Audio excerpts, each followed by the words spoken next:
आज के मुख्य समाचार। हरिपुर धार के शिलाइन झुरवाड़ी में सड़क निर्माण बना, ग्रामीणों के लिए संकट। पंजाब से दबोचे चिट्टा सप्लायर।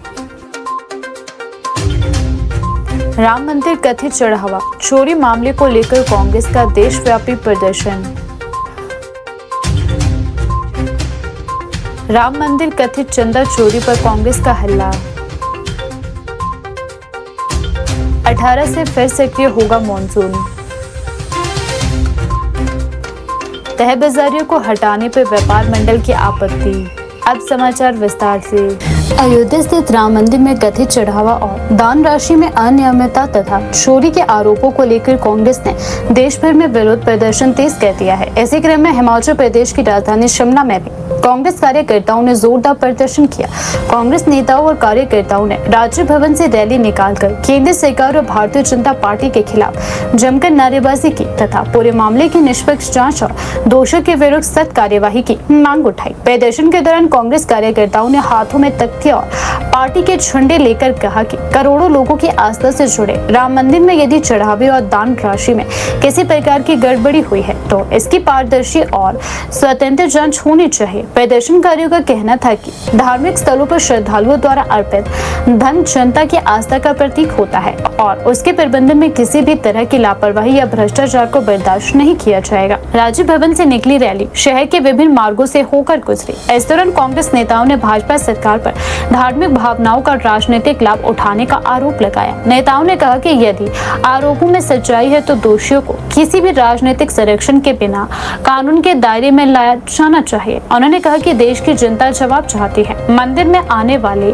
चढ़ावे और दान की व्यवस्था कितनी पारदर्शी है, उसके रखरखाव की जिम्मेदारी किस प्रकार निभाई जा रही है।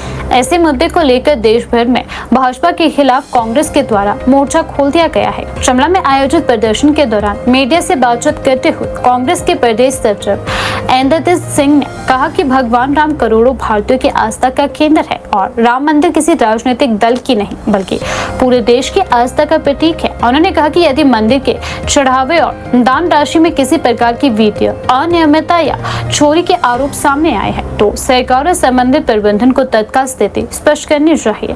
इंद्रजीत सिंह ने कहा कि कांग्रेस किसी धर्म या मंदिर के खिलाफ नहीं है बल्कि धार्मिक संस्थाओं में पारदर्शिता और जवाबदेही के पक्षधर है। उनका कहना था कि धार्मिक आस्था के नाम पर किसी भी प्रकार की अनियमितता देश की भावनाओं के साथ खिलवाड़ है और इस पर राजनीति करने के बजाय जवाबदेही तय की जानी चाहिए। प्रदर्शन के दौरान कांग्रेस कार्यकर्ताओं ने केंद्र सरकार से मांग की है कि मामले की स्वतंत्र एजेंसी से जांच करवाई जाए, जांच रिपोर्ट सार्वजनिक की जाए और यदि किसी भी व्यक्ति की भूमिका सामने आती है तो उसके विरुद्ध बिना किसी भेदभाव के कानूनी कार्यवाही भी सुनिश्चित की जाए।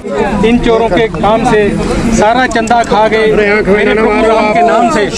आज हम जिला कांग्रेस कमेटी और ग्रामीण कमेटी जो हमारे अध्यक्ष है हिमराज जी उनके साथ आज हम एक ये चाह रहे हैं कि भगवान सद्बुद्धि दे जो यहाँ पे प्रभु राम के नाम से चंदा चोरी कर रहे हैं। हम ये प्रभु से कामना करते हैं कि प्रभु इनको सद्बुद्धि दे और भविष्य में ऐसा कार्य न करें। जिला शिमला कांग्रेस कमेटी और ग्रामीण दोनों आज मिलकर यहाँ से एक यात्रा निकाल रहे हैं कांग्रेस के राजीव भवन से।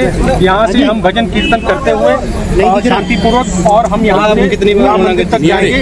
इसमें पूरे शिमला ग्रामीण के हमारे लोग हमारे साथ है, शिमला सारे के सारे लोग हमारे साथ हैं।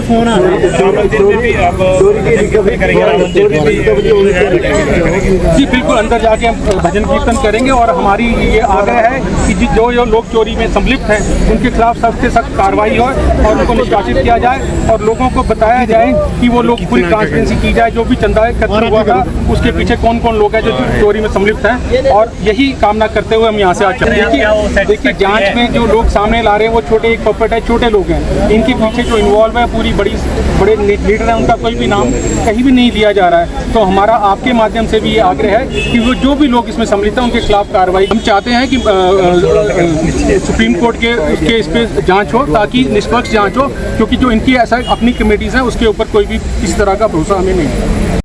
हिमाचल प्रदेश में पिछले कई दिनों तक लगातार हुई भारी बारिश, बादल फटने और बाढ़ जैसे हालात के बाद अब मौसम ने कुछ राहत दे दी है। प्रदेश में मानसून की रफ्तार फिलहाल धीमी पड़ गई है और आगामी कुछ दिनों तक मौसम अपेक्षाकृत सामान्य रहने की संभावना में है।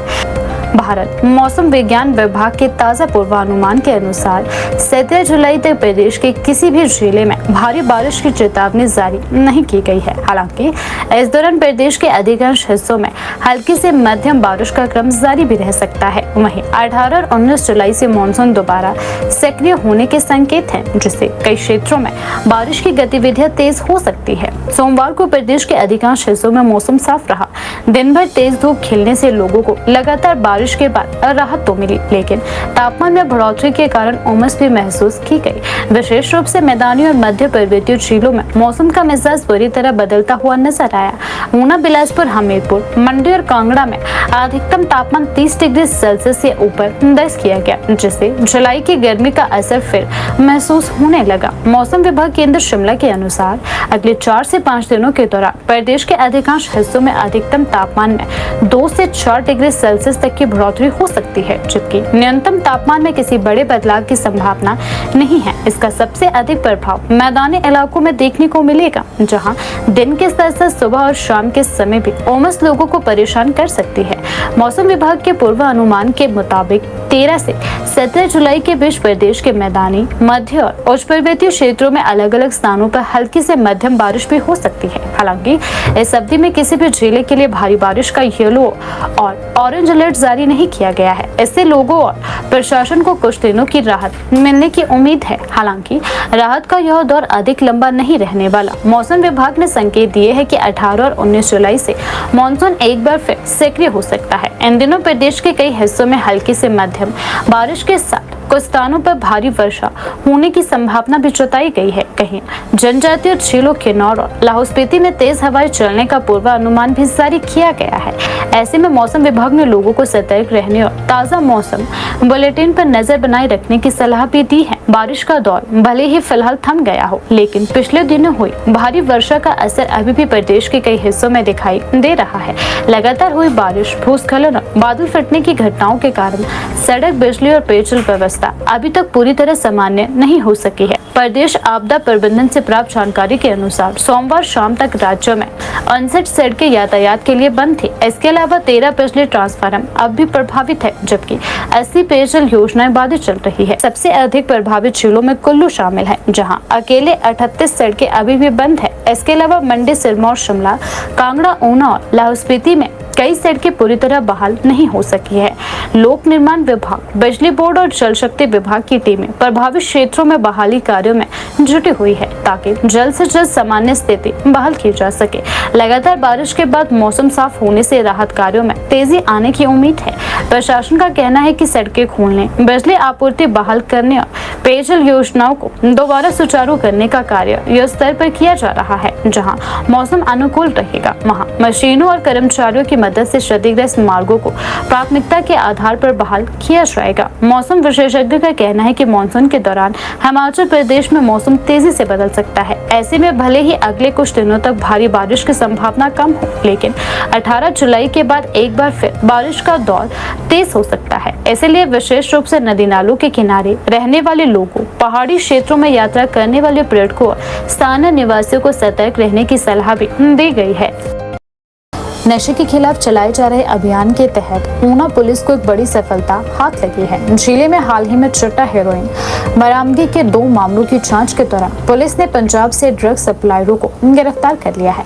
पुलिस का दावा है कि पूछताछ और तकनीकी जांच के आधार पर आरोपियों तक पहुंच बनाई गई, जो हिमाचल में नशे के खेप सप्लाई करने का कार्य कर रहे थे। जानकारी के अनुसार बीते दिनों अम्ब क्षेत्र में पुलिस ने अलग अलग कार्यवाही करते हुए 2 व्यक्तियों को चिट्टे के साथ गिरफ्तार किया था। दोनों मामलों में दर्ज एफआईआर के बाद पुलिस ने गहन जांच शुरू की।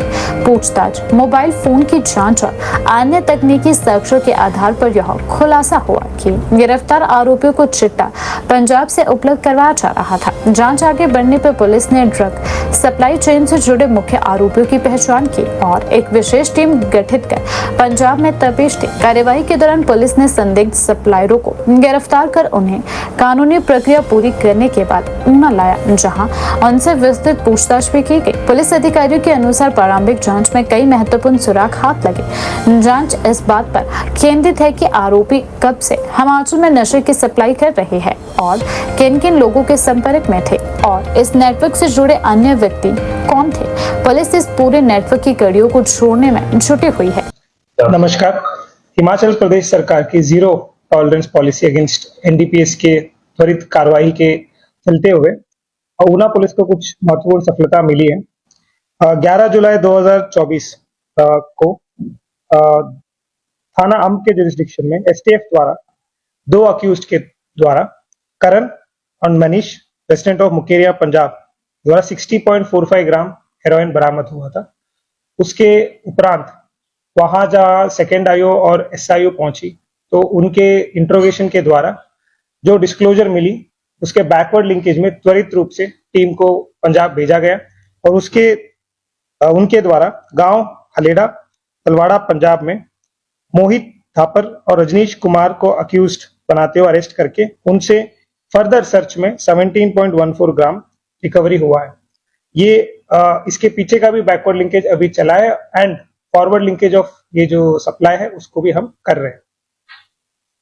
इसके उपरांत एक और इंसिडेंट 11 जुलाई 2026 को चौकी दौलतपुर के अंतर्गत सूचना प्राप्त हुई कि एक victim Davinder Kumar resident of Bhadrakali के ऊपर गोली चलने की इंसिडेंट सामने आई। उस इंसिडेंट इंफॉर्मेशन के बेसिस पे स्पॉट पे एसएचओ, एसडीपीओ और स्वयं एसपी भी स्पॉट को विजिट किए।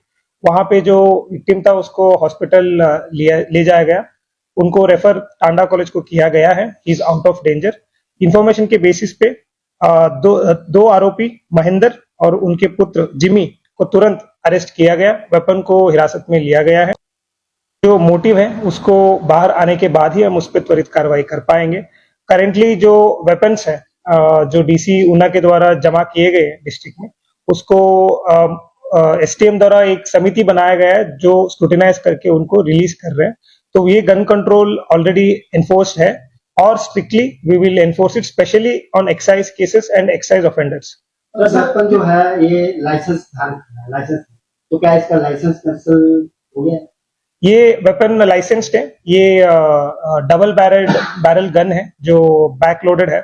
इसका लाइसेंस एक्टिव है। तो अभी जो एक्शन हम लेंगे इस केस में एक बार प्रूव होने के बाद कि यही वेपन यूज हुआ था जो एफएसएल के रिपोर्ट के बाद हमें कंफर्म मिलेगा उसके बाद में we'll act on the license. ऐसा भी है सर कि इसके लाइसेंस को जमा कराने के लिए इसको कहा गया था?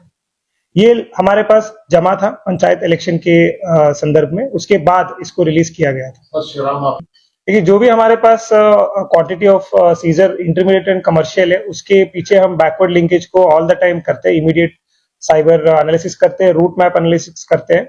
उसके ही बेसिस पे 1 किलो जो चिट्टा मिला था उसमें भी 2 अक्यूज्ड और अरेस्ट हुए। उनके भी पीछे वाले भी हम ऑलरेडी ट्रेस कर रहे हैं। मोस्ट ऑफ द जो सप्लाई है आउट ऑफ हिमाचल प्रदेश ही आ रहा है तो वहां पे हमारी कार्रवाई चलती है और उसको पर्दाफाश करने की जो हमारी एफर्ट है वो जारी है। जो सर हमारे यहाँ के लोग इसमें इन्वॉल्व है क्या उनकी प्रॉपर्टी का वो किया जाएगा? सरकार ने आदेश किए हैं। देखिए फाइनेंशियल इन्वेस्टिगेशन जो है वो all the intermediate and commercial quantity में ऑलरेडी जारी है। उसमें कुछ हद तक हमें सफलता मिली है। वो फाइनल स्टेजेस पे है। जैसे ही उसमें कोई भी संपत्ति अटैच होता है तो we will inform the press. धन्यवाद। सिरमौर जिले के रेणुकाचर विधानसभा क्षेत्र के उप तहसील हरिपुर धार के अंतर्गत आने वाली ग्राम पंचायत बियोंग टटवा के शिलाइन झुरवाड़ी गांव में लोक निर्माण विभाग पीडब्ल्यूडी द्वारा सड़क निर्माण के दौरान सुरक्षा दीवारें डंगे समय पर नहीं बनाए जाने का मामला उजागर होता जा रहा है। लगातार हो रहे भूस्खलन और जमीन धंसने के कारण गाँव के 5 परिवारों के मकानों पर गिरने का खतरा मंडरा रहा है। प्रभावित परिवारों ने विभाग और सरकार से तत्काल सुरक्षा दीवारों का निर्माण करवाने की मांग की है ताकि किसी भी बड़ी दुर्घटना को टाला जा सके। ग्रामीणों के अनुसार वर्ष 2016 में गांव तक सड़क का निर्माण किया गया था। सड़क निर्माण के दौरान सुरक्षा के लिए डंगे लगाए जाने का प्रावधान भी किया गया था और इसके लिए टेंडर प्रक्रिया भी पूरी हो चुकी थी। बावजूद इसके निर्माण एजेंसी और संबंधित ठेकेदार द्वारा समय पर डंगे नहीं लगाए गए। इसका परिणाम यह हुआ कि वर्षों के दौरान बारिश और भूस्खलन के कारण सड़क के नीचे की जमीन लगातार खिसकती चली गई और अब कई मकानों की नींव तक खतरे की स्थिति में उत्पन्न हो गई है। स्थानीय लोगों का कहना है कि वर्तमान में दीपराम, प्रेमदत्त, बस्तीराम, तुलसीराम और लायकराम के मकान सबसे अधिक खतरे की जद में है। यदि समय रहते सुरक्षा कार्य नहीं किए गए तो आगामी बरसात के दौरान स्थिति और भी गंभीर हो सकती है तथा मकानों को भारी नुकसान पहुंचने की आशंका भी है। प्रभावित ग्रामीणों ने बताया कि उन्होंने कई बार लोक निर्माण विभाग के अधिकारियों को इस समस्या से अवगत करवाया है। विभागीय अधिकारियों को लिखित और मौखिक रूप से यह बताया गया कि सड़क के किनारे सुरक्षा दीवारें नहीं होने के कारण लगातार भूस्खलन हो रहा है और मकानों की सुरक्षा खतरे में है। इसके बावजूद अब तक कोई ठोस कार्यवाही नहीं की गई है। ग्रामीणों का कहना है कि केवल मकानों को ही नहीं बल्कि उनकी खेती योग्य भूमि को भी भारी नुकसान पहुंचा है। लगातार जमीन धंसने से खेतों का बड़ा हिस्सा प्रभावित हुआ है, जिससे कृषि कार्य करना कठिन होता जा रहा है। इससे किसानों की आर्थिक स्थिति पर भी प्रतिकूल प्रभाव पड़ रहा है। स्थानीय लोगों के अनुसार पिछले 4 वर्षों में इस क्षेत्र में केवल 4 डंगे ही बनाए गए हैं, जबकि पूरे प्रभावित हिस्से में कई स्थानों पर सुरक्षा दीवारों की आवश्यकता है। उनका कहना है कि अधूरे सुरक्षा कार्यों के कारण समस्या का समाधान नहीं हो पा रहा है और हर वर्ष बरसात के मौसम में खतरा और बढ़ जाता है। ग्रामीणों ने सरकार और लोक निर्माण विभाग से मांग की है कि क्षेत्र का तत्काल तकनीकी निरीक्षण करवाया जाए और जहां-जहां भूस्खलन का खतरा है वहां मजबूत सुरक्षा दीवारों का निर्माण प्राथमिकता के आधार पर भी किया जाए। उन्होंने कहा कि यदि समय रहते आवश्यक कदम नहीं उठाए गए तो किसी भी समय बड़ा हादसा हो सकता है, जिसकी पूरी जिम्मेदारी संबंधित विभाग की होगी। स्थानीय निवासी दीपराम शर्मा ने बताया कि सड़क बनने के बाद से ही ग्रामीण सुरक्षा दीवारों की मांग कर रहे हैं, लेकिन उनकी मांगों पर अब तक अपेक्षित ध्यान नहीं दिया गया। उन्होंने कहा कि बरसात के दिनों में परिवार लगातार डर के साए में जीवन बिताने को मजबूर हो चुका है। मकानों के आसपास दरारें बढ़ती जा रही है और लोगों को हर समय किसी अनहोनी का डर सता रहा है। ग्रामीणों ने प्रशासन से अपील की है कि इस मामले को गंभीरता से लेते हुए प्रभावित क्षेत्र का शीघ्र निरीक्षण करवाया जाए। पहली बारी ये 2017 में रोड कटा है और पहली बारी कोई हमें पूछ रहा है कि तुम्हारी समस्या क्या है। हमारी विकट समस्या ये है कि हमें ज़मीन का तो चलो अब खतरा ही ख़त्म हो चुका है, पर मकान के लिए विशेष खतरा बना हुआ है जो कि आप के सामने है। और ठेकेदार जी से पीडब्ल्यूडी विभाग से हमने निवेदन किया कि इस रोड को जल्द से जल्द थोड़ा किया जाए, क्योंकि यहाँ मकान के लिए बहुत खतरा है। तो 4 साल में 4 डंगे लगे नीचे को, अभी तक जो है यहाँ कुछ नहीं हुआ। तो क्या साल में एक ही डंगा लगता है? टेंडर कब हुए ना? पीडब्ल्यूडी विभाग इसमें जोर देती। 1100 में कॉल करो तो बोलता है भाई तुम 1100 में करते हैं। ठेकेदार बिल्ली कुछ यहाँ मारता है, काम हो नहीं रहा। तो मेरी समस्या यही है कि भाई हमारे लिए ऐसा प्रावधान कुछ किया जाए कि मकान बचे। ये 2 महीने पहले से शुरू हुआ है। तो समस्या ये जी, ये देखो 2016 का रोड है जी। ये शिलान से बाया झुरवाड़ी, हंडियाड़ी, कोरग, जिसमें कि टेंडर भी हुआ है। विभाग वाले को भी अवगत किया है 2-3 बारी नहीं, 10 बारी नहीं, 20 बारी, फिर भी काम नहीं ढंग से हो रहा है।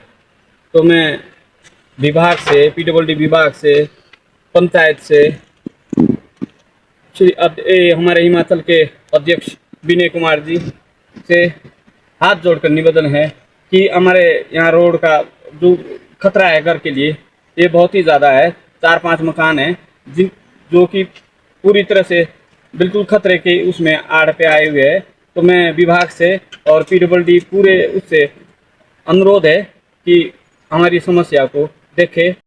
शिमला व्यापार मंडल के उपाध्यक्ष राजकुमार ने लोअर बाजार में तह बाजारियों के खिलाफ चल रही कार्यवाही पर प्रतिक्रिया देते हुए कहा कि जब तक उनके लिए कोई वैकल्पिक स्थान सुनिश्चित नहीं किया जाता तब तक उन्हें वर्तमान स्थान पर बैठने की अनुमति दी जानी चाहिए। उन्होंने कहा कि किसी भी कार्यवाही से पहले प्रशासन को छोटे कारोबारियों की आजीविका और व्यापारियों के हितों को ध्यान में रखते हुए संतुलित समाधान निकालना चाहिए। मीडिया से बातचीत में राजकुमार ने कहा कि शिमला व्यापार मंडल प्रशासन और नगर निगम का सम्मान करता है तथा शहर में व्यवस्था और अतिक्रमण मुक्त बाजार के पक्ष में है, लेकिन तह बाजारियों को बिना पुनर्वास की व्यवस्था किए हटाना उचित नहीं होगा। उन्होंने कहा कि प्रशासन को पहले उनके लिए वैकल्पिक स्थान उपलब्ध कराना चाहिए ताकि उनकी रोजी रोटी प्रभावित ना हो। उन्होंने कहा कि इन दिनों नगर निगम द्वारा लोअर बाजार में चल रही कार्यवाही और लगातार हो रही बारिश के कारण पहले ही बाजार का कारोबार प्रभावित हुआ है। व्यापारियों के साथ साथ छोटे विक्रेताओं की आय पर भी इसका असर पड़ा है। ऐसे में यदि तह बाजारियों को बिना किसी वैकल्पिक व्यवस्था के हटा दिया जाता है तो उनकी आर्थिक स्थिति और भी अधिक कमजोर हो जाएगी। राजकुमार ने कहा कि तह बाजारी करने वाले लोग वर्षों से अपनी आजीविका के लिए इन स्थानों पर कारोबार कर रहे हैं।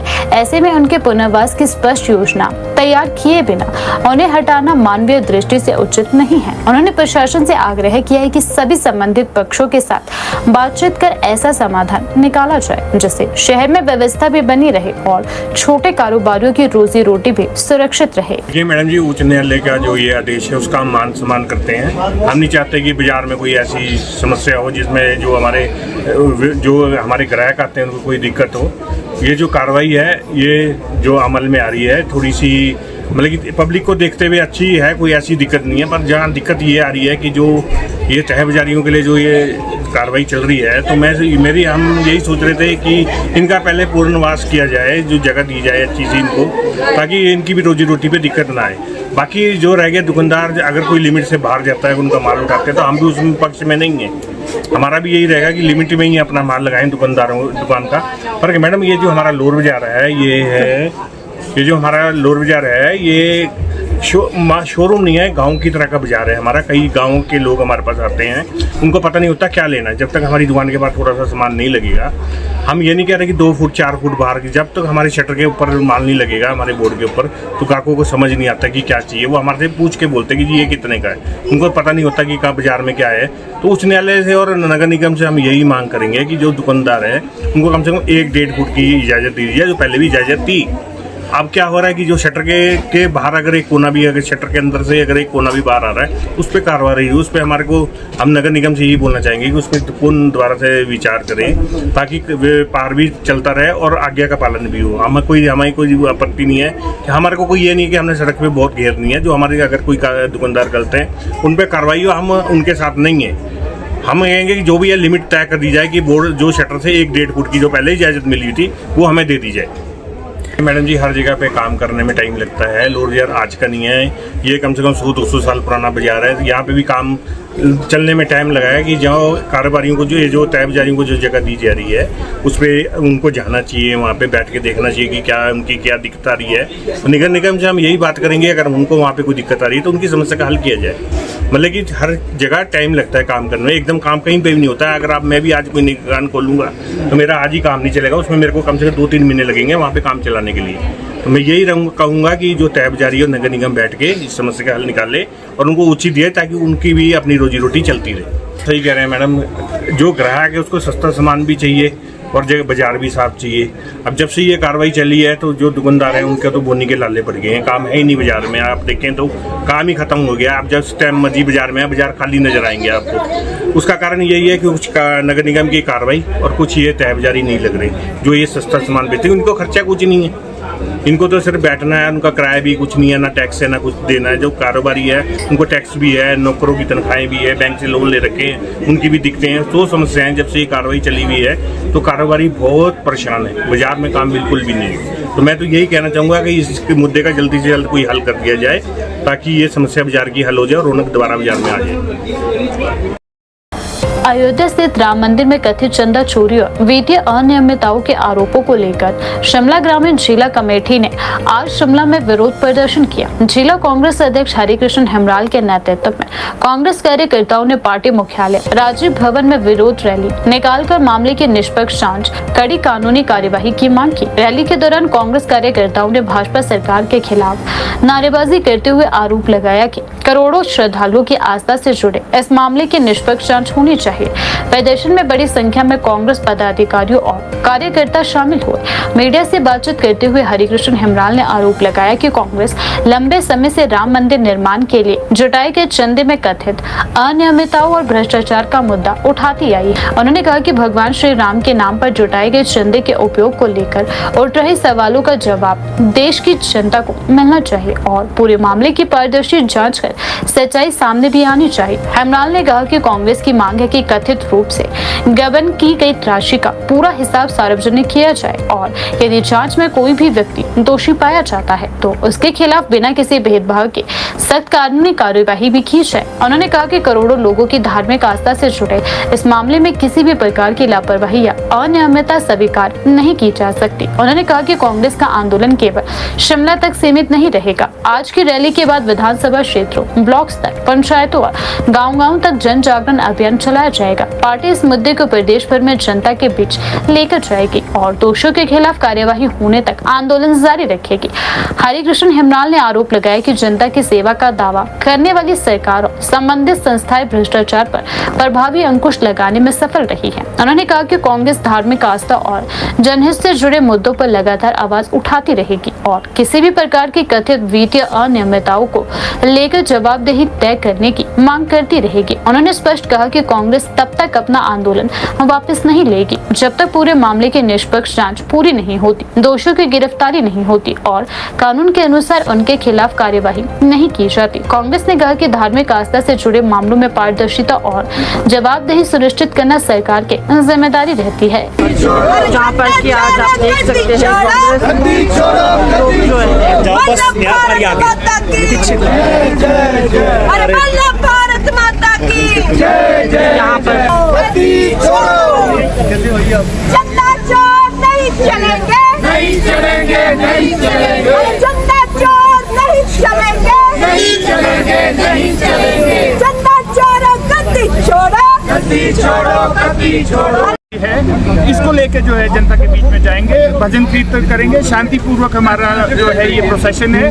फिर लास्ट में जो है राम मंदिर में प्रभु राम जी के चरणों में जो है भजन कीर्तन करके भारतीय जनता पार्टी के जो हमारे साथी है उनकी जो है सद्बुद्धि दे, ये प्रार्थना करके जो है। और जब तक ये चढ़ावा जो इन्होंने चोरी किया है, और हम तो शुरू से लेकर हमारे तमाम लीडर शुरू से लेकर आरोप लगा रहे हैं, जब से इन्होंने 1984 से प्रभु राम का नाम इस्तेमाल करके राजनीति की है, भव्य मंदिर निर्माण के लिए चंदा चोरी की है, और आज जो है सबूतों के साथ ये पकड़े गए हैं, तब जब तक ये चढ़ावा वापस नहीं हो जाता है, SIT सुप्रीम कोर्ट के माननीय जो है सिटिंग जज के तहत जो है नहीं हो जाती है, तब तक हम जो है ये आगे भी ले जाएंगे। ये सभी जिला मुख्यालयों में आज है और इसके अतिरिक्त जो है हर विधानसभा क्षेत्र में ब्लॉक लेवल पे भी हम ये इसी प्रकार का जन आंदोलन करेंगे।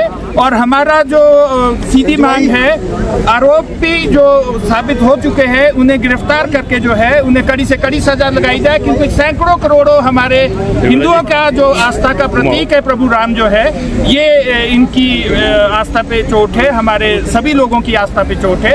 और जब तक दोषी बख्शे नहीं जाएंगे, जब तक उनकी गिरफ्तारी नहीं हो जाती है, हमारा आंदोलन जो है जारी रहेगा। ब्लॉक लेवल तक जो है, गांव-गांव लेवल तक, पंचायत लेवल तक हम जो है इसे जन आंदोलन बनाएंगे। अभी तक भारतीय जनता पार्टी ने हमारा आंदोलन देखा ही नहीं है। ये बात कर रहे हैं आरोपों की कि हमें क्या आरोप लगाने का वो है। आप लोगों ने जो भी आरोप हमारे कांग्रेस लीडर्स ने लगाए हैं, क्या कभी आपने साबित किए हैं? आपके जो प्रदेश अध्यक्ष रहे बिंदल साहब, उन्हें इस्तीफा देना पड़ा आप ही की सरकार में, जबकि कोविड के तहत जो है PPT किट घोटाला, मेडिकल इक्विपमेंट खरीद घोटाला किया गया। हम लोग जो है आपके सामने तमाम जो राजनीतिक संस्थाएं थी आपके सामने क्या कर रही थी, लोगों की मदद कर रही थी, और ये जो है पैसा कमाने में जो है जुटे हुए थे। बंगारू लक्ष्मण इनके राष्ट्रीय अध्यक्ष है, 1 लाख रुपए रिश्वत लेते हुए सरेआम पकड़े गए थे। क्या कोई हमारा राष्ट्रीय अध्यक्ष या प्रदेश अध्यक्ष इस कृत्य में, इस तरह के कृत्य में सम्मिलित हुआ था? वो आरोप तो आप लगा सकते हैं, हम तो सिद्ध आरोपों को जो है रिपीट कर रहे हैं और इसी के ऊपर हमारा आंदोलन है। बहुत बहुत धन्यवाद।